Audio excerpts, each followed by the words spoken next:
Hey, it's Sandy. We're back in the kitchen. Today we're going to make my favorite go-to recipe.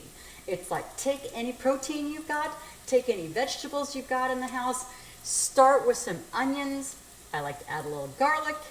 I like to have a little mushrooms as a base, and then all you have to do is cut up some green vegetables, green beans, Brussels sprouts is what we have today, broccoli, whatever you like.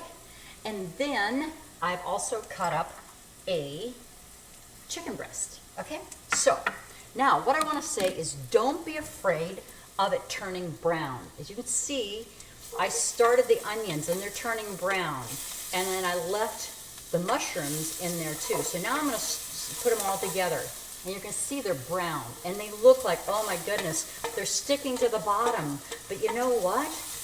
That's what gives them the great caramelized taste. And it's on a medium-high heat, medium heat. Always add a little bit of salt and pepper. This is actually a salt and pepper grinder. You saw that last week or before in my kitchen. And here we go. Going to add a little salt and pepper to the onions, garlic, and mushrooms until they get a nice golden brown. Okay? Then I'm going to add Brussels sprouts, and I have these wonderful Brussels sprouts this week, and they are so fresh. I don't even have to peel them. All I've done is cut the end off. So I cut off the stem, and then I found out that if I cut them into thirds, so instead of just cutting them in half, I cut them into thirds lengthwise, so they end up looking like this. They cook faster. So we're going to throw those in there right now with everything else. All right. So you can do it either way. You can either start with the vegetables, or you can start with your protein. And in some cases, I've already cooked up some chicken or some protein, and it's just waiting to be added to this at the last minute.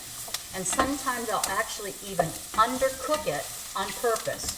So it's undercooked, cut into cubes, ready to go, and then all we do is now we're going to add some more salt and pepper. Salt and pepper, don't be afraid of it.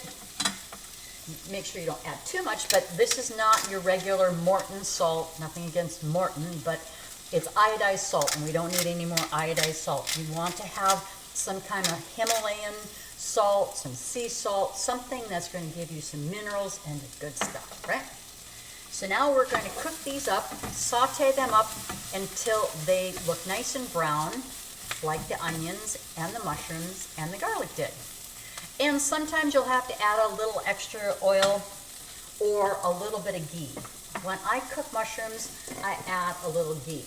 Ghee is lower in dairy, so if some people that are lactose intolerant can tolerate ghee, because what they do, how they get to ghee, is they melt down butter until you get the remains. And this is the remains that come from melted butter. You got the milk and the water solids, and this is your solids. And so we're just going to saute these up until they're done. Then what I'm going to do is take them out, put them in a bowl, and saute up the chicken pieces. You don't want to put in raw food in with your already cooked food unless you plan on cooking it a lot longer. Like if you put something into, say, a slow cooker. Whoa, that just flipped on me. Good catch. Unless you put it into a slow cooker or into a steamer, whatever. But basically, once you cook something, you do not want to add raw meat to it or raw protein, because those juices you have to be really careful with so that they don't end up anywhere else in your kitchen and that you don't contaminate the food that you've already cooked. All right?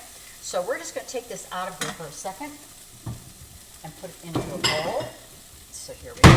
Oops, sorry about that. Now we're just going to put this all into a bowl. And I've undercooked it a little bit on purpose because we aren't quite ready for dinner yet. It's just about dinner time, and Mr. Jacobs may be walking through the door any minute. But he'll be happy to see that his meal is already prepped. Now we're just going to take the chicken that I already cut up, and I used to do 1 part vegetable to 1 part protein, and now I've gotten to the point where proteins have gotten to be more like a condiment, and it looks like we're going to need a little bit of more coconut oil, and so we're just going to add a little more coconut oil, and not so much, just like a tablespoon. And you also want to make sure when you make a protein that you salt and pepper that as well. Each layer that you cook should have a little bit of flavoring to it. So here we go. I cut these up really small, so they're going to cook up really uber fast. All right. And I'm going to also keep these to almost done. So when we're ready for dinner, I can throw this all together now, because it won't be raw, but you'll see here that it's all white and just a little bit of pink left. Okay, so we're done. That is my go-to recipe when I'm in a hurry and I don't know what to do. I know there's always going to be vegetables somewhere, and usually some kind of green in the refrigerator. There's some kind of protein. Mix and match, get creative, and have fun, because you're supposed to have fun in the kitchen. This is Sandy signing off, Life is Zest Kitchen. Have a great day and a healthy one.